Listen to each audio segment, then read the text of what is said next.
I heard recently about a guy who has a support ferret. Yeah, it's and he crazy. carries it around in his hoodie. No, you load the cow up in the back of the minivan. And Yeah. no, Elizabeth has been begging for one. We don't have anywhere to put a cow. Our dog caught a rabbit the other day. Really? In the backyard. I didn't know he could move that fast. What I want is a way to tell a lab to shut its mouth when it's through drinking. Hello, and welcome to Northside Now. This is a podcast where we take you on a tour of all the ministries and latest happenings around Northside Church to keep you better connected with your church family. I'm one of your hosts, Kevin, and with me today is my fabulous co-host, Glenn Miller, and I'm still filling in for Patrick today on the board. Hey, Glenn. What's going on? Man, I feel like I've got lots of power on this board. Yeah, I wonder if Patrick has slept since July 5th. Well, I know when he was in the hospital, probably not too much. Yeah, so Patrick and Elizabeth have a new baby on board. And so for those of you who did not hear that, welcome to Autumn Rose. Yeah. But I remember soon after on all three kids, you know, just the times when the nurses would come in and check everything. And you've just been like getting into sleep and then you wake up. And so you feel like a zombie coming out of the hospital and you're like, oh, finally I can go home and sleep. So trust she's doing well. And I'm sure she's see her soon. Rocking and rolling. I'm looking forward to getting to meet her. Yeah. Maybe we can have her coo in on the podcast sometime. That'd be awesome. In the near future. She could be crying really loudly in the background. Yeah. Who knows? It's been a couple weeks now, but my crew got back from Gamasara. Yeah. One of the things they said was one of the trips. Now they had, you know this, you've been there before. There's a 13-hour flight on the way over and then 17 on the way back, but it's kind of deceiving because you spend some of the time in the plane, on the ground, waiting for the next. Horrible. Yeah, it is. I've done that before and they shut the plane off. It gets stuffy and hot. Yeah, you don't want to be there anyway because you've already been on the flight for 5 or 7 hours already. Yeah. And Lori, my wife, said something about, I can't remember which one it was, which leg it was, but there was somebody crying the whole time. Oh, no. They had tons of kids on this flight. Oh, no. And so, you know, obviously when you're going up and your ears are popping and lots of that stuff, when you're younger, like that age, you just can't communicate what's going on and it's all new and all that. She said it was crying solid. Somebody.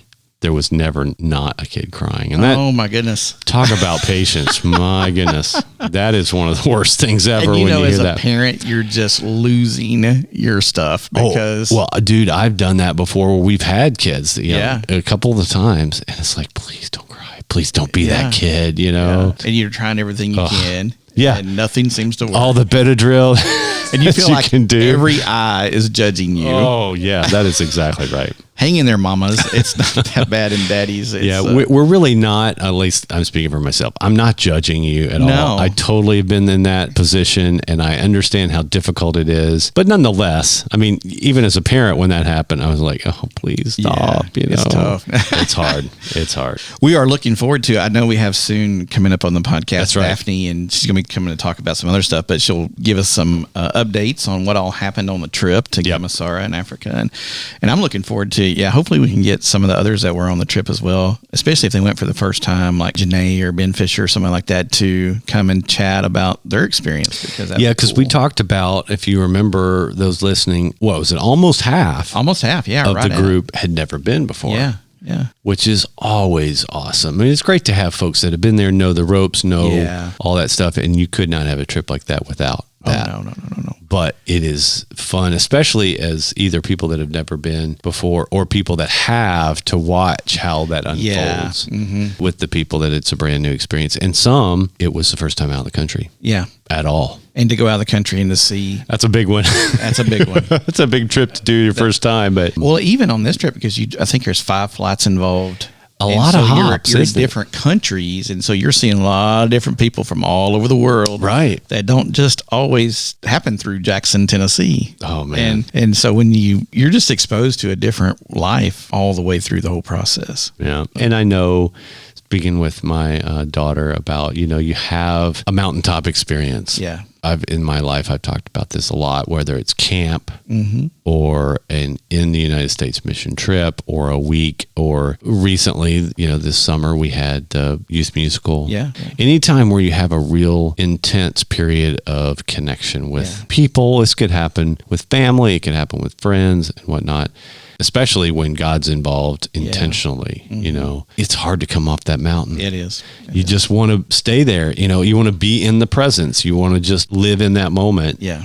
And we all know that life isn't like that most of the time. Yeah. Yeah. And so it's hard to come off of that. Yeah. To re-enter into your life, especially if God really got a hold of you and was working on your heart and your head. And it's a difficult thing to do. There isn't like an on-off switch for it.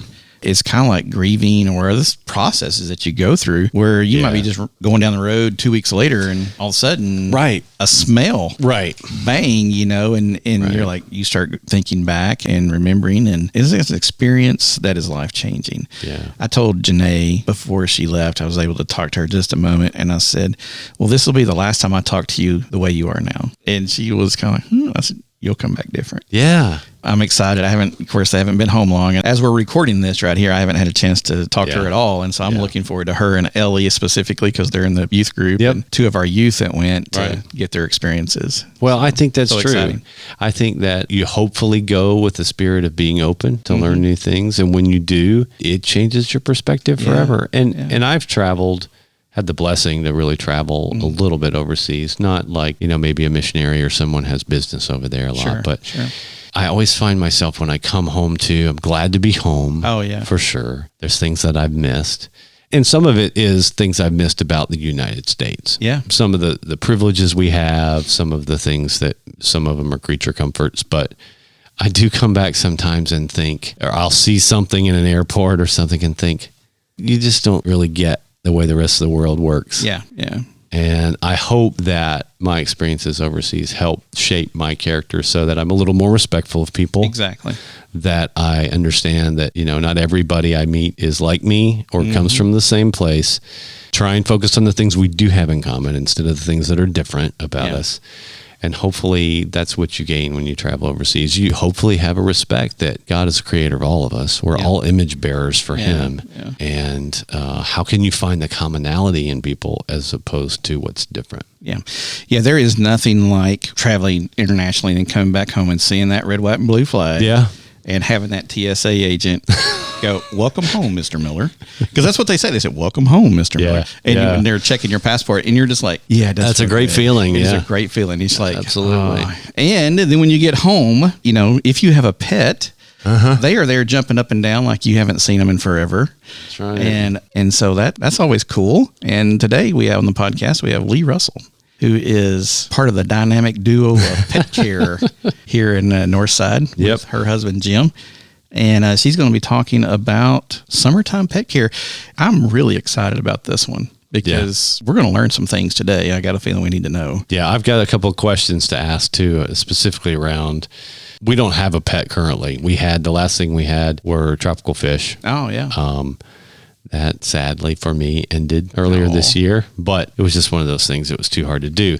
I grew up with pets. Yeah. And so my question would be around some things that probably shouldn't be eaten. Oh, yeah. Yeah. That's a pretty good list. Too. Yeah. And I, just not having that in my life right now, I've forgotten about some things. Yeah. And so definitely want to hear about that. And I know she's got some stories. Oh, yeah. There's no telling what in the world. Well, we're going to let Lee in and share with us about our pets today because they're part of our families. All right. So we're glad that Lee is in the podcast room with us once again. You've been here before talking about like Educational Gift Fund and some other things that are going on. The Mission Mart. Yeah, some things like that. But we wanted Lee to put on her professional hat today. Now, for those who don't know, you grew up here at Northside, right? Yes, since I was 5 years old. 5 years old. Where did y'all go to church prior to that? Do you know? Well, Oakfield. Oakfield. With my family. Yeah. Oakfield Methodist. Yeah. And then y'all came out to Northside.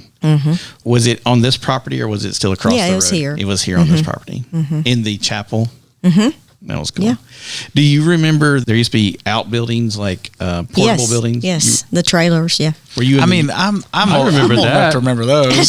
See, I don't Going that long ago. I didn't know about those. I just heard about them. Yeah. Because we came here in 2000, so they That's were right. gone You by came then. after that. Yeah, they were gone by then. So that was pretty cool. I love to hear stories about the portable buildings. They were for some of the older kid. They were like more for the youth and stuff. Yeah. I was too young to actually participate in anything in them, so it was always one of those things. Like it was cool. It was back there, but I didn't really get to go in the buildings.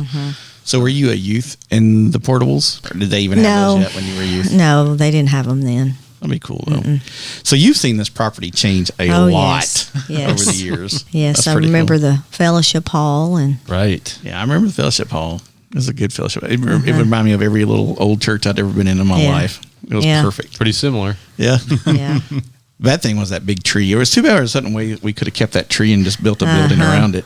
That wouldn't have That would've lasted been really long, cool. but it'd been cool. Build a tree house. Yeah, that'd have been really cool. That was a big tree. I remember the Yeah. day they took it down.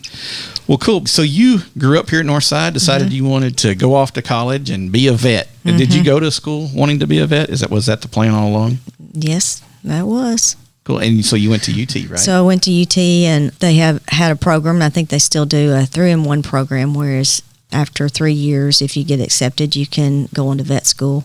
And after your first year of vet school, you can get your bachelor's. Okay, cool. So I was, at that time, vet school was 3 years year round, and now it's 4 years with the summers off. Wow. Oh, okay. So I went through undergraduate and vet school in 6 years, which is very unheard of now. Now it takes people minimum of 8 years. Wow. So what are the main differences in vet school when you went through and today? Technology, I guess, is Yeah, it's just so far advanced right now. Still have to learn all the different species and everything, but just like human medicine, it's just so far advanced. That's one question I've had actually, because I've sometimes been able to watch some TV where they have zoo vets and things like that. So when you go to vet school, you said species. Now, do you learn about lots and lots of different animals and then you specialize later? How does that work? Well, I think you can take electives now, but when I went, we had a course in zoo medicine and exotics and, of course, dogs and cats and farm animals and equine. Horses. Yeah. So we actually, where I work now, we have a vet that specializes in exotics. Okay. Not me, but yeah. How many exotic animals do y'all see? Like, She sees quite a bit. Really? I mean, she sees rats and snakes and chickens and roosters and rabbits and you name it, ferrets, Bearded wow. and dragons does and all surgery that. on all of them. I mean, it's really, you'd be surprised what people will do. yeah. I heard recently about a guy who has a support ferret. Yeah, it's And he crazy. carries it around in his hoodie. And you can smell Yeah. him coming from a mile Can you Yeah. away. imagine a support ferret? They had somebody come in one time that had a pet frog. Yeah, that would sit on his shoulder and watch TV every night with him. Yeah. His name was Kermit. So what's the You know, when I was a kid, I tried to keep a lot of frogs, but they, my mom wouldn't I let mean, me. It was a huge frog, but yeah. So what's the most exotic animal that you're aware of in our area, like someone has? Dr. Schmidt saw Codamundi yesterday. Oh, wow. Yeah. Oh, that's cool. That is cool. Don't ask me anything about it, but Yeah. yeah, she did surgery on it. I don't know. Does anybody in Jackson own like a tiger or a? I don't know. I don't know what the legality of all that is. Yeah. Actually, I think for there's of some those things that species. are illegal to have. So One of the things that just kind of popped into my head, I remember when I was a kid, you talked about frogs, Patrick. We'd find a garden snake or green tree snake or something, and either it'd be injured and we try and nurse it back to health, or not. We tried to, keep it inside, keep it alive. How well does that actually work? Well, we have one of our technicians that's nursing baby possums. Really? Yeah, I mean they don't even have any hair. They're so ugly, but Yeah. she's syringe feeding them milk right now. Wow. Yeah. how many phone calls do y'all get like, I'll just hit this deer. Is there anything I can do to help it? We get all kinds of weird phone Wow. calls. I mean, you just Well, I grew up on ranches and farms and stuff in Texas and worked cattle, air quotes, because working cattle is a funny thing. And I got the experience and the pleasure to work with Lee in Nicaragua. We vaccinated cattle one time on a forgot mission about trip. that. And that was fun. We had a good time doing that. yeah. But y'all don't see any large farm animal stuff. No, in we y'all's we practice, used right? to, but we don't anymore. Yeah. Do most of those large animal vets, do they kind of do house calls and things like that, or is it usually offices? No, you load the cow up in the back of the minivan. And Yeah. Yeah, I mean, there's a practice in Huntington and some surrounding areas that still does large animal, and you can haul them in. And then there's a vet here in Jackson that does horses. I think there's one out there on Highway 70. Yeah. Close where we moved. I see it out there. Speaking of, because have you had anyone bring in like their little exotic mini cow or mini horse or anything like No. that? Because there's a bunch of them starting to pop up nowadays, like a little Highland cow. I might be the first one because I really want one bad. oh no, Elizabeth has been begging for one. We don't have anywhere to put a cow. Well, pet care is a big thing. I mean, I remember used to not be able to get insurance for your pet, like health insurance. You can do that now. Yeah. Is that something Yeah. y'all recommend? Or Yes. Really? But you really need to start when they're puppies before they have pre-existing issues. Oh, okay. Yeah. Yeah, that's. I mean, I never even. And thought there's about all that. kinds of plans, you Yeah. know, that cover this or that. Yeah. So, yeah, I think a lot of the regular insurance companies will have a pet insurance clause. Oh, really? I didn't know that either. Do they do like pet life insurance? I don't know They're not about, I earning don't know anything. about that one. Hey, but you know, I bet we had Zeus in here recently, and those Zeus. animals that are working animals, that's Police not dogs and stuff. outside the realm of possibility, I Yeah. suppose. Especially if it's a military dog and those Yeah. kinds of Yeah. things too. So yeah, that's just something. When I was a kid, I didn't Yeah, that wasn't even a thing. conceive of being a thing. And Well, now they're no longer considered dogs; they're fur babies. Yeah. That's true. Yeah. They are. well, and I think that in general, I don't know if this really is true, because I think I had pets when I was young. I don't have them now because some of our kids have some allergies and things, but they were a pet, but they were like a family member. And I know that is, for many people with pets, that's how they see them, especially if they live alone potentially, and that's company. And so I kind of get where people are coming from when they talk about them as their babies or their kids, and Oh, definitely. They treat them just like their child. would do the same things that they do They for their kids expect- to them. Yeah. I mean, some people will spend lots of money Yeah. and go to referral hospitals and stuff like that. Well, one of the things we wanted to talk about as well is it's summertime and it's hot, and it feels like it's been as hot as it's ever been. I know they say it isn't, and we're not even close to making the top 10 hot summers, Got but it. it just feels like it is this year. So what are some tips and things that we can do for our pets in this kind of heat, in this kind of summertime thing? What is a vet's top 5 things to help your pet get through the heat? Well, obviously, a lot of it's common sense, but just always give them plenty of shade, plenty of water. Don't leave them outdoors on a chain, especially in the hot sun. Yeah. And when you're walking them, don't walk them on hot pavement in the heat of the day. Those are just basic things. I don't think people think about that, though. No. Humans wear shoes. We wear Yes. shoes, and does it actually blister the Yes. paws? Is that what it does? Yeah, we have them come in. They're just, the pads are just like our quick, and so they're just ulcerated. Oh, wow. We were talking a little bit before we got started here about things that are toxic to animals. Oh yes, my And some people know that and some people don't. They find out kind of the hard way. But what are some common things you see? Maybe what are the most toxic things to dogs, cats, Well, etc.? I experienced firsthand lilies.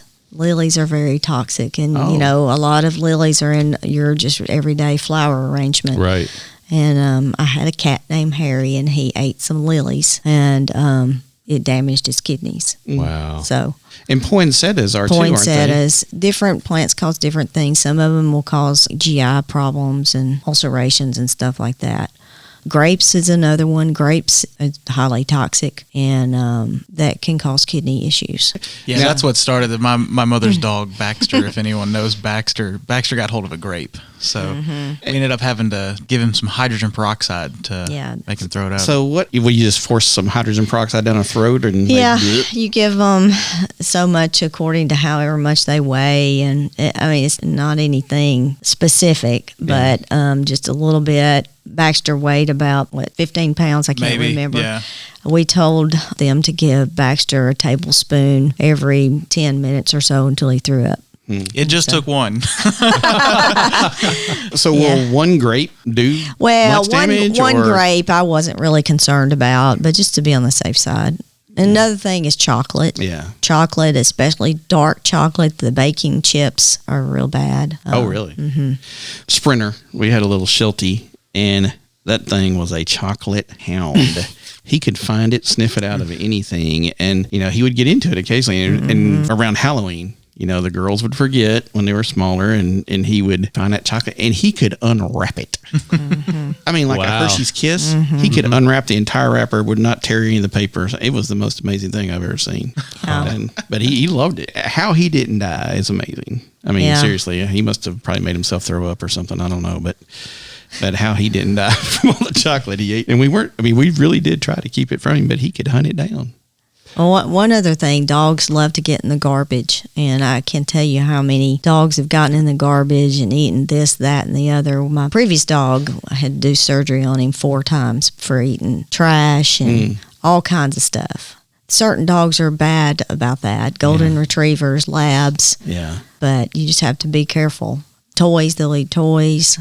Another thing this time of year, especially with us having barbecues and stuff, on certain holidays, people want to give them table food, and inevitably right after the holiday, we'll be seeing them for some kind of GI issue, vomiting and diarrhea, and they'll have pancreatitis. So it's not a good thing to give them our leftovers and bones too. Okay, and that's what I was about to follow up with that. Is there a good bone to give them, like a cow femur or something? Because I know like chicken bones will splinter, and they're like swallowing needles. And pork bones do too. Yeah. Okay. Yeah, so I just would err on not doing any of them. Okay.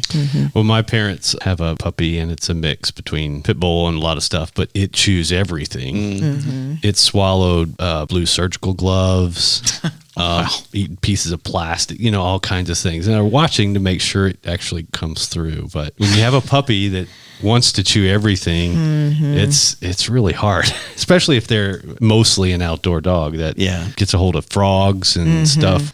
Try to provide them alternative things to chew on so they won't be tempted to chew on the things they're not supposed to chew on. Yeah, exactly. Our dog caught a rabbit the other day in the backyard. Yeah. I didn't know he could move that fast. I got it out before he ate it, but I don't know. He goes after little animals. He's caught moles before and birds. He's caught birds. That's just, and they're bred to be that way too. It's hard for them not to do it. Of course. How much water should they be? I know you should increase their water when it's hot because they pant and stuff, but is there like a rule of thumb? You should be drinking 2 cups or whatever I of water. can't remember how much they're supposed to drink per pound, but just for instance, our dogs stay outside during the day while we're at work, but water gets hot. So be sure you refresh it and fill it up every day. Just make sure they have a big bowl. Now, we talked a lot about dogs, but what about cats? Is there something? Cats are a lot more finicky. Let's go back to the poison. Another thing that's bad is rat poison. Oh, okay. And there's different kinds. There's a short-acting, long-acting compounds, and both of them are bad. And so you just need to make sure that they don't have any access to that. Yeah, rat poison, that would be bad. Yeah. Now, what about a mouse? If they get a hold of a mouse that's had it? Most of the time, they're okay because the mouse doesn't ingest enough to be that toxic unless a lot of rat compounds have a cumulative effect, though. If they eat a bunch of mice over time, it can add up in their body. But there is an antidote for certain rat toxicities, not all of them. So what about the cat? Is there the cat? Old Garfield over there? Is there anything? In the summertime, cats usually know how to kind of get underneath stuff and get out of the heat most of the time, but you still need to provide them water and stuff like that. Do need to be careful about, your house cats and leaving them outside because of the coyote population in Madison County. People don't realize, if they have a cat's missing, it's probably a coyote got it. Oh, wow. So you just be careful with your cats, leaving them outside, especially at night. I wouldn't leave a cat out all night. Have you ever had anybody bring in a dog? I found this new dog on the side of the road, and it's a coyote. No. No. If they do call me that day, I want to come up there and see that. That'd be funny. I'd be making fun of that person. But I don't know. Do hawks get like little? Yeah, they do. Dogs, cats, whatever. Okay, I've got to warn my mom. There's like 6 of them. Hawks going after your chihuahua. Yeah. Got to be careful with Baxter. He's not much bigger than a hamster. So, Well, you think about a large rabbit. That's what, they'll pull those up and no problem. So, yeah. Do owls really mess with little, or is it mostly just hawks, really? It's mostly hawks. That's interesting. Yeah. There is a guy on TikTok that does have a pet coyote, though. I think he found it as a Must have been like an abandoned pup. video You thing. call them pups? I don't remember what they are, but yeah. Yeah. Wow. I couldn't imagine. Or the number of armadillos I've seen Oh, yeah. in the last definitely Yeah. 5 years. Yeah. But I can drive down McClellan, which, is not urban per se, but a lot of people live there. And I've seen 5 dead ones just in the last day. have there always been a lot of armadillos in this part of Tennessee? I don't remember that many armadillos when I was a kid. I thought I'd heard that it was a migration from the south and it they're is. finally Yeah. here. I grew up with them in Texas. I mean, they were everywhere forever down there. They're almost like a national or state symbol down there. National, same thing. And so, but It's Texas. It's its own. Barbie's mom and dad, once we got married, we moved up here. There's jokes in the family that they were crossing the bridges or swimming across or getting on barges and coming across. There's all kinds of little jokes, but they're making their way and they're definitely here. I see them, going out to the house all the time. They Little must, armored battle possums. Yeah. That's all they are. Yeah. they must be, in terms of the number of offspring they can have, must be a pretty fast They do. turnaround, so to speak. Yeah, I don't know much about them. I think they can give birth twice a year. I think. Pretty sure that's right. So no pet armadillos out there? Not that I know of. If anyone has a pet armadillo, let me know. I think they carry it's something like leprosy or something else. It's pretty nasty disease, but I think it's hard to get it from. Yeah. Kind of thing. An armadillo doesn't want to mess with you. I can tell you that. Right. You're the last thing they want to deal with. What are some of the other things that we talked about? Heartworm a little bit before we started, and so mosquitoes are a big deal, aren't they? The ones that deliver heartworms. Yeah, this area is very bad about mosquitoes, and so thus we have a lot of heartworms. And I guess it's because we're kind of in the Mississippi Delta. And so all dogs need to be put on heartworm prevention to keep them from getting the heartworms, which heartworms are worms that actually live in the heart. So whenever we do a heartworm test, the test that we do, it looks sort of like a pregnancy test. It's an antigen test. If it's positive, we never know how many worms they have, just that it's positive. But the American Heartworm Society recommends treating all dogs with heartworms with a 3-shot protocol if they get it. Oh wow. So Now, are cats susceptible to? Cats are susceptible too. They don't recommend treating them, but there is Revolution, which is a flea and tick prevention, does take care of preventing heartworms in cats too. Now, can a human catch a heartworm? No. No. So it's just a dog thing for the most part. I mean, primarily. Well, That is interesting. I know when I was a young pet owner, and I guess heartworms, they've already been there, right? It's not something that just popped up out of the clear blue.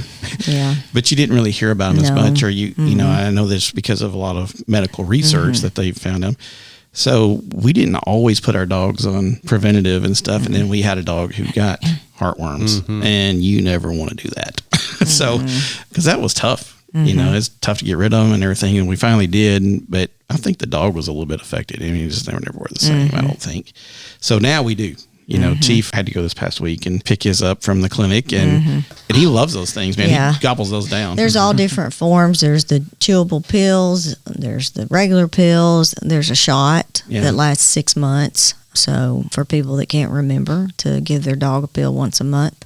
Now, one of our dogs, Gator, that we had back in the day, who was supposed to have a long nose, but he didn't. So that's the reason he was going Sharp to be named teeth. Gator. He did have sharp teeth. And scales. But, well, and that's where I'm going with this, because Gator, in his way of loving to explore, explored right directly into something with scales and sharp teeth, and it was a copperhead, I think. Oh, gosh.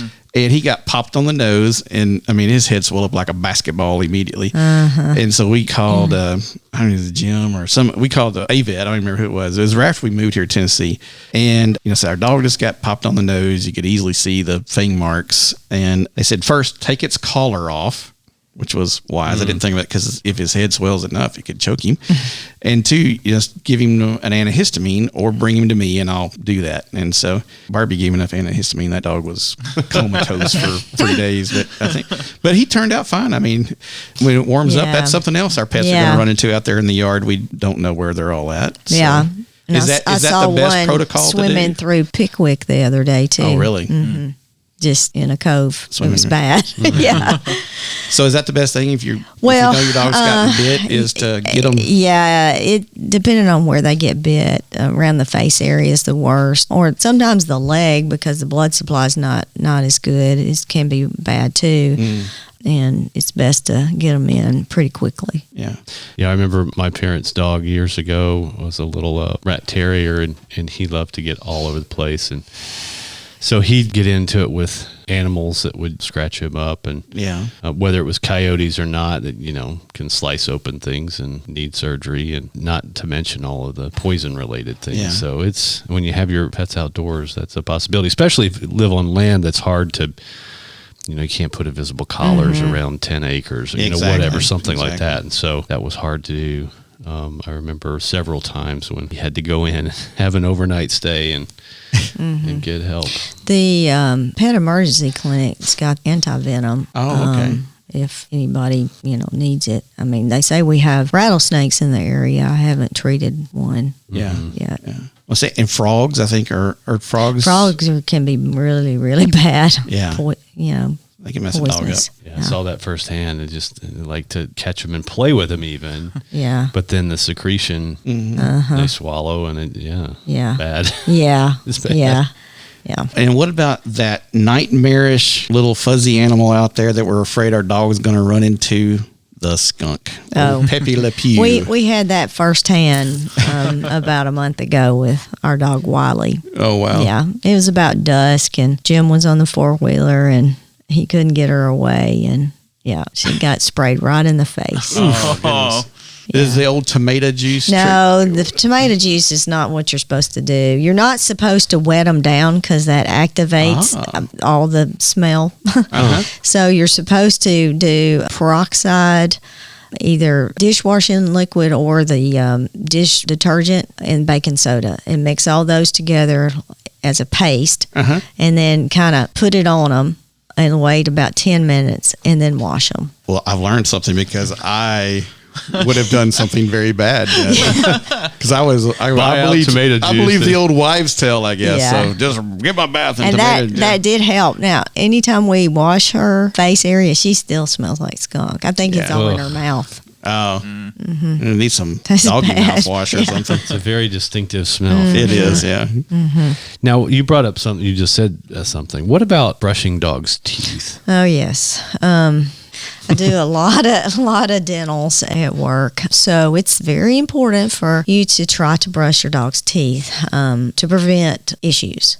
But most of the time when I see them, they're beyond that, and they need an actual dental where we have to sedate them and x-ray their teeth and do extractions for the bad teeth.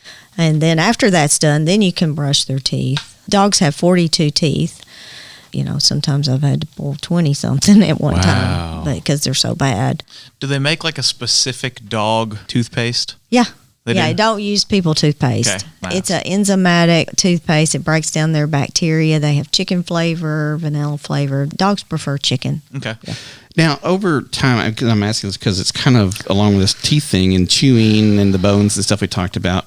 But also, there's been a lot of issues over the last few years with dog food and trouble. I know it's a brand, but like the milk bone dog treat, those kinds of things. What's the best out there? What do you need to be aware of? Is that kind of stuff good for the dog, or the little chew toys things they can buy at the pet store? Is that stuff good, or is there something better? Or there's all different kinds of products out there right now. Usually what I tell people is look for VOHC label on that stuff. That's like the veterinary version of the American Dental Association. Oh, okay. All right. And that'll mean that it's okay to use. So VOHC. Okay.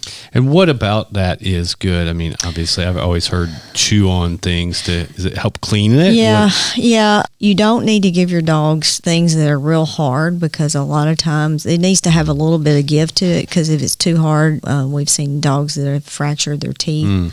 So it needs to have a little bit of flexibility, but just chewing on stuff kind of cleans their teeth. In fact, the bigger the dog food they can eat, the better because it will clean their teeth. Now, what about like real soft dog foods and cat foods? Yeah, soft dog food is good for dogs when they get older, Sure. and if they don't have any teeth. Sometimes you have to resort to that, but as a general rule, the dry dog food's better for their teeth. Yeah. One thing you can do is put the toothpaste and make all kinds of toys now, and you can put that toothpaste in the toy and let them chew on that. With us being close to a new puppy, the things about dog food bowls and things that make them work to get the foods, they don't just totally inhale it. They have like a center part and little raised things in there, and so they don't engulf their food. Right. And that's also good for especially your large breed dogs that tend to eat so fast they get bloated. So it's best for them to slow down a little bit. Yeah, she is a large dog. So What I want is a way to tell a lab to shut its mouth when it's through drinking. Oh, Chief just drinks dribble all out. and just opens his mouth and just lets it roll through the house. That's the way Hannah and Grace dog is. Crazy. It's everywhere. And we've done everything under the planet. I've talked to people about what I've looked at YouTube and Google, and they just said, you own a lab. And I thought, well, we've always owned labs, but we've never had one do this like he does. It's ridiculous. These millennial dogs. So, yeah, if you have any tips and tricks on that, believe me, I'm all ears. When I bet something that you've seen, I mean, it's always been a thing, but all these designer breeds and things that didn't used to exist, 20 years ago. How's that been? It seems to be like everybody wants the golden doodle or, whatever it is.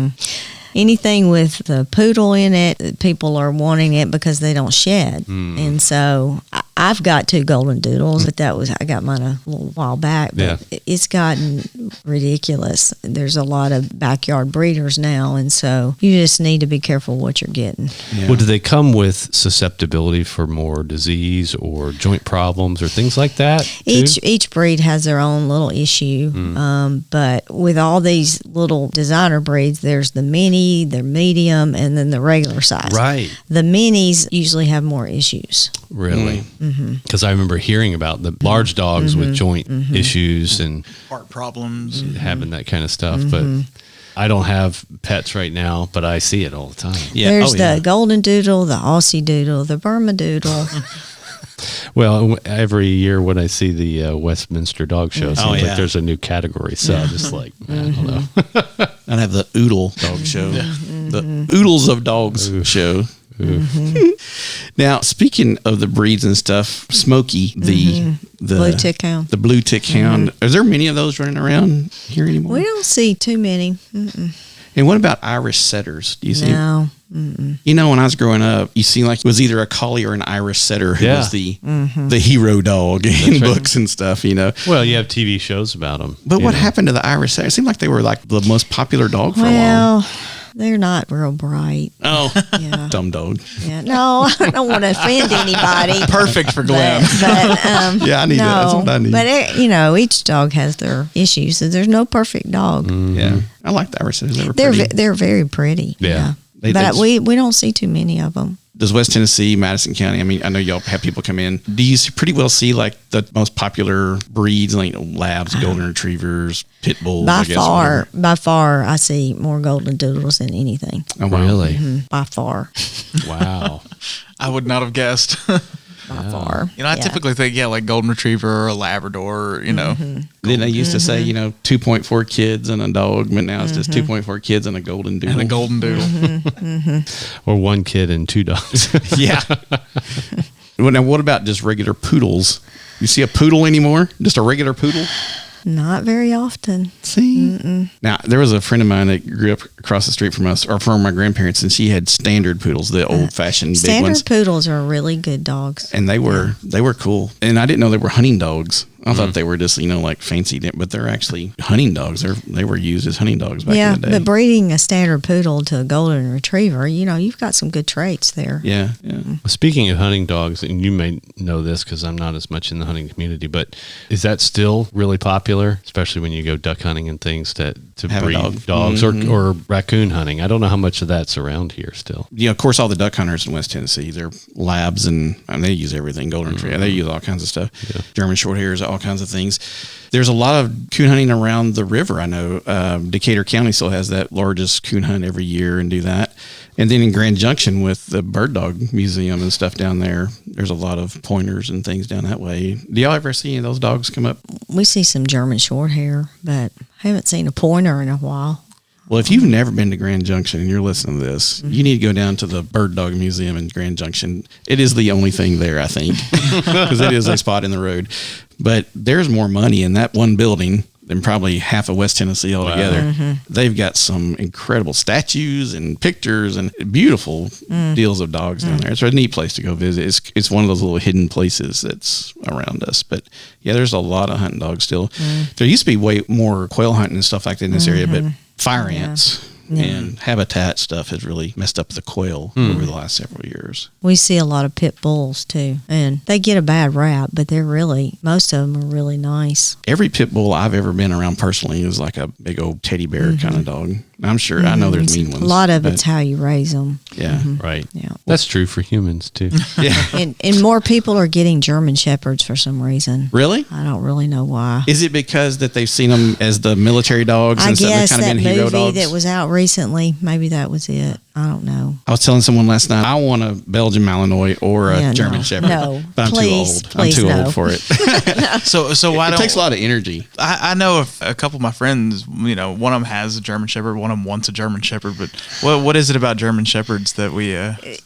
You have to be a special person for a German Shepherd, and they bond with the family, but you just have to be careful with them. If you have a lot of people come over, you just never know how they're going to react. Gotcha. Yeah. Some of them are great, but a lot of them we just don't trust. What about like a Rottweiler? Kind of the same deal? Yeah, same thing. I think that there's someone in our neighborhood with what looks like a husky. It's that kind of large dog. My kids love the way they look, but I don't know. Yeah, and I saw somebody a couple of weeks ago with like a Saint Bernard. You don't see those much No, anymore. you don't. And I was like, oh, look, it's like Beethoven from those old movies. But like, I always thought the climate here was not great for like certain breeds. Yeah. Are there certain, like a husky or Saint Bernard or something like that you should not get if you live in West Tennessee? Well, people get what they get. Yeah. We see both. Yeah. Or they live up north and they move down here with them. Yeah. And then it's just kind of is what it is. But yeah. Well, cool. Well, we're glad you came in and shared just a few things and we actually were talking, it was like, we might need to have her on more often just to talk about different things because we can go on and on and on and on talking about pets and stuff. But we do want to ask you a question. So being a vet, how has that affected your faith in Christ? I mean, because I want to tell y'all, we've had to put dogs down or put them to sleep in our families over the years. And y'all's clinics are amazing at working with people through those things. Both the one on Oil Well and on Highland. They're just awesome. Oh, thank you. And that's a tough day. I mean, those are tough times. That's a tough moment. I know watching people grieve through that would be a challenge to your faith and stuff. And I know when you're dealing with people's most prized possessions, it used to be their kids and now it's their dogs. But those things do get hard. And I know there's moments and stuff where that would be a challenge to your faith. But I also know there's a lot more uplifting times, I would think anyway. Well, I consider it my mission because to a lot of these people, their pets are their child, and you don't really know what they're going through, and so it's just an opportunity to talk to them and help them with whatever they're dealing with. Yeah, that's awesome. I think it'd be a fun job to have. And I think it's a lot like some people, just taking care of an animal, that's no big deal. There's a lot of science and stuff to it. It's difficult. We thank y'all for doing that.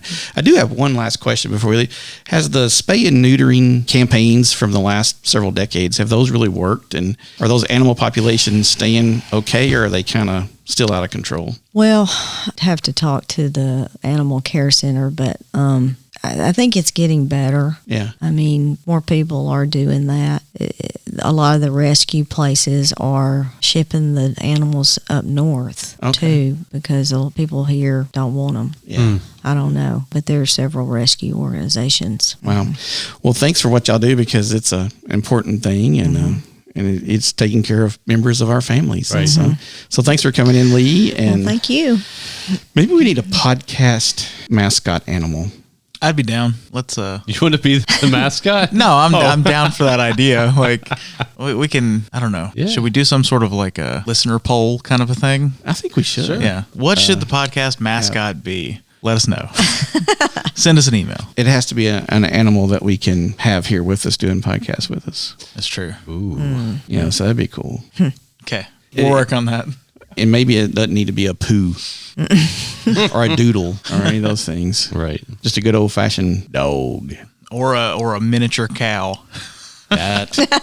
Or a miniature donkey. Yeah. Winner. All right. Well, Lee, thanks for hanging out with us today and helping us with our pet care. And, folks can definitely get in touch with you or see you. And so it's Jackson Animal Clinic on Highland, right? Right. And Madison? North Madison. Yeah. On Oil. Across from Zaxby's. The Zaxby's. And they're known for having really cool signs about your dogs and stuff up there as you go by people. We always talk about those in our family. Did y'all know what Miss Lee's sign said? You never know. Well, thanks for coming in. Well, thank you for having me. I enjoyed it. Definitely picked up a few pointers. And we don't use tomato juice. But, and there's a lot of skunks out where I live too.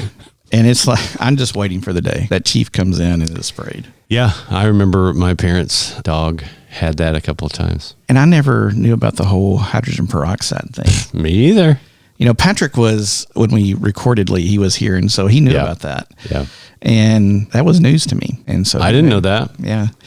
But I'm also one of those people that, thank goodness, it's not in my brain to try to make your dog throw up or your cat throw up.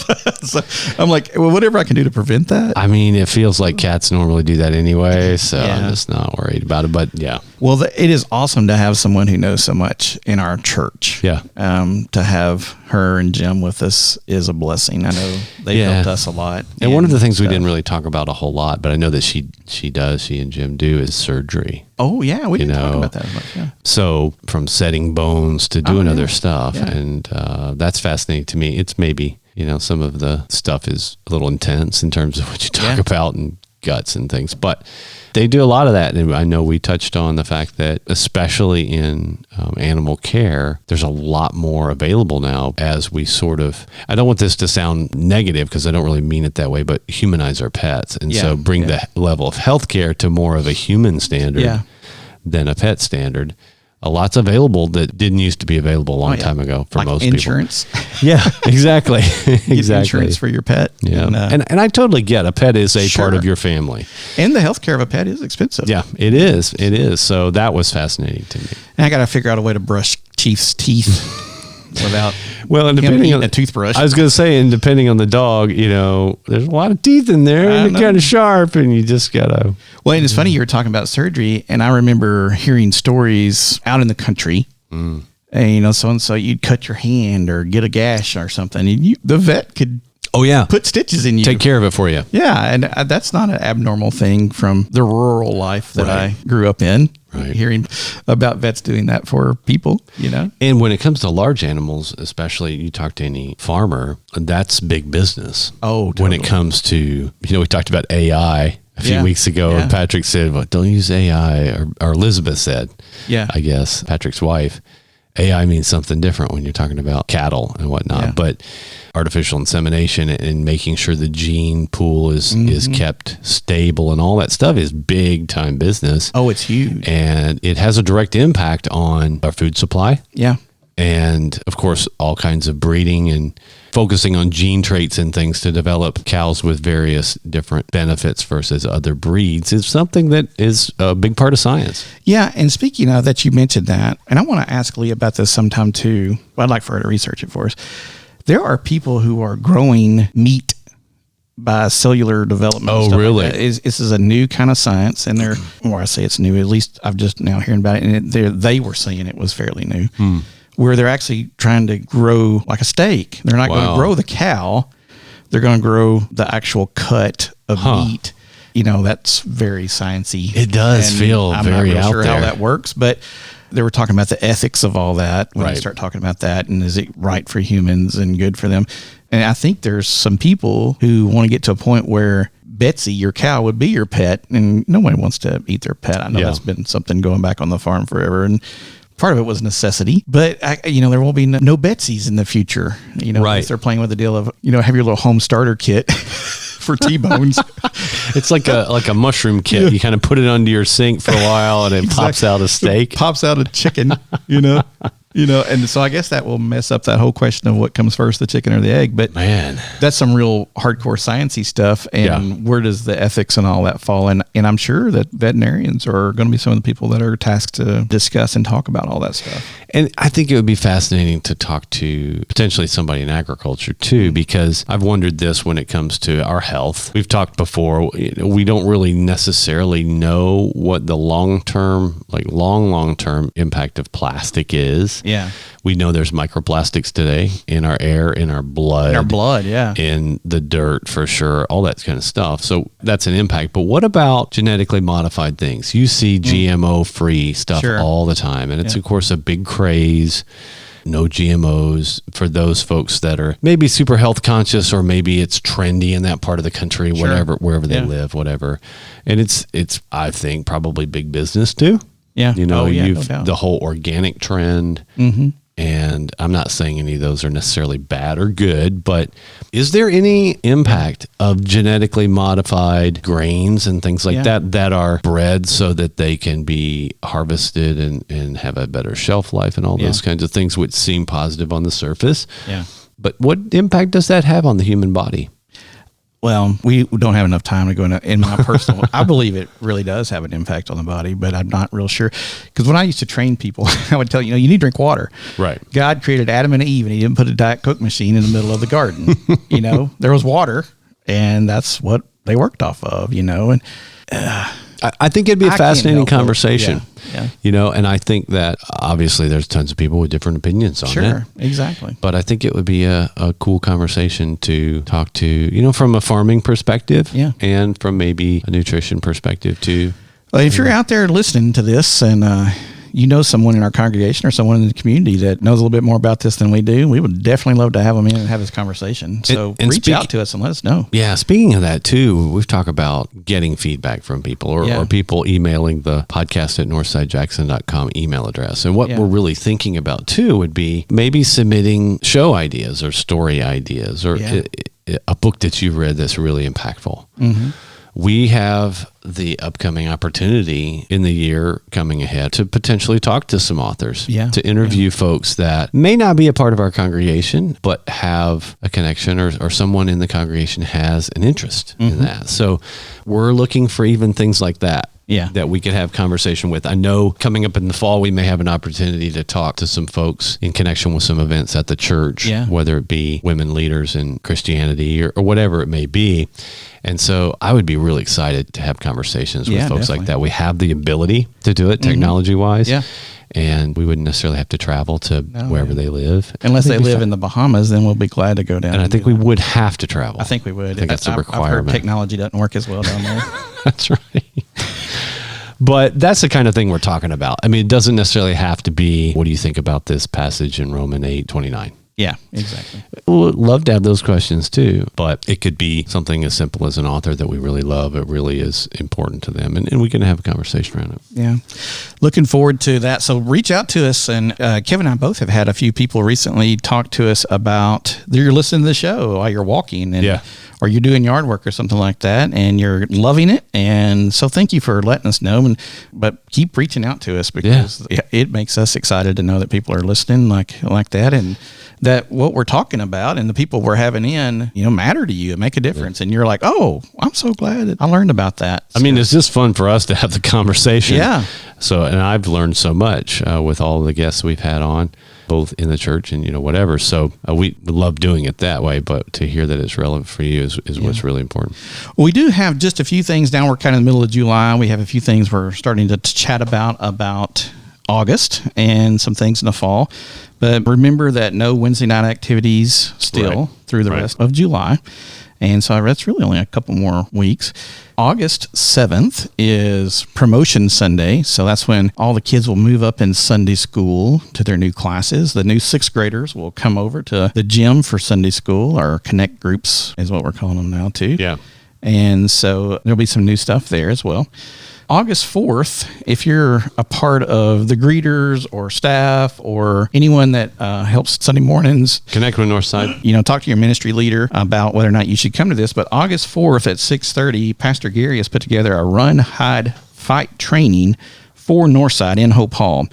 And so we will have local professionals here to help us train and learn about what our responses are in case there would be an active shooter on campus. And so really important training. And we've had some training. We're getting more and more training as new information and things happen and they get a better ability to train us as a church. They're going to be out here. So August the 4th is Thursday night at 6:30. For more information about that, it'll be coming out soon, but talk to your ministry leader or Pastor Gary. He's the one that's organized that. There's going to be some new stuff coming in August as time schedules and things like that for Wednesday nights and new classes and things. So we'll be talking about those kinds of things soon. And can you believe that we are talking about August? I know. It's like, where did the summer go? It's almost gone. I'm not rushing it away too fast, but it is almost back to school time. And let's just pray that August is cooler than July has been. Historically, that hasn't happened. We're not in good shape, are we? That's right. This is not going to be good. The dog days of summer is kind of there for a reason. Wow. That's what you call it. But school's going to be starting soon, and so one of our upcoming guests in the next week or two will be Judy Brown. Right. And she's the head of schools for Trinity. But she's going to be talking to us about getting your kids and your family ready to go back to school. And there's some things you can start doing now and just make that a good kickoff for your family for the year. So I always love talking to Judy. Yeah, and I think you mentioned a little bit about security. Sometimes I think some of us think, that's not really a problem we have to deal with. And I think that while maybe we feel that way, I think we know intellectually that it could potentially be an issue anywhere people are gathered today. Oh, totally, yeah. If someone wants to make a statement about something, they find generally somewhere where people are gathered. And we've seen that plenty in church instances. Of course, schools. We'll talk with Judy about that a little bit as well. And there's already people here on campus at Northside that pay attention to that on the Sunday morning. Exactly. That's also part of our ongoing plans and what that looks like as we are a little more present in the parking lot and various different things. I know that's being worked on. When all that's sort of finalized, we can have more conversation around it. But just know that at Northside, we definitely care about your safety when you're on campus. Definitely. And while you might not be aware of it or definitely don't need to be thinking about it, just know that someone is. Yep. And we're really trying to be as safe as we can as we meet together. I think we learned that obviously through COVID. Thinking about it health-wise, but also just kind of physical building and entry and exits. And we've had great success with the new check-in process for the kids, which is one of the goals there was to really be safe, to be aware of where kids are going and what they're doing. Who's in the building and all that. Yeah, so all that's really great stuff. And we do have a teaser for you. And we've been talking about this kind of off of air a little bit for all the whole summer, but we have pickleball coming to Northside soon in the gym. So hopefully soon we'll have lots of good information for that. And I'm working on getting Ron Harris, who is the pickleball ambassador of West Tennessee. Oh, really? And knows a lot of Northsiders. He's going to come and hopefully be on the podcast in August and talk to us about how to get started on this it's not brand new. It's been around for a while, but it's the newest craze of games. Yes. We've talked about it a little bit. And almost anybody can do it. So all you pickleballers, get ready. And if you're interested, get ready. It's coming soon to Northside. Well, guys, thanks for podcasting with me. And thanks to all of you out there in the world for listening. If you enjoyed this episode and you'd like to help us support the podcast, please share it with others, post about it in social media, or leave a rating and review. To catch all of the latest from us, follow us on Instagram at Northside Now Podcast. Go to our website, northsidejackson.com, or email us at podcast@northsidejackson.com. We hope to hear from you soon. Once again, I'm Kevin. This is Glenn. And that's what's happening at Northside Now.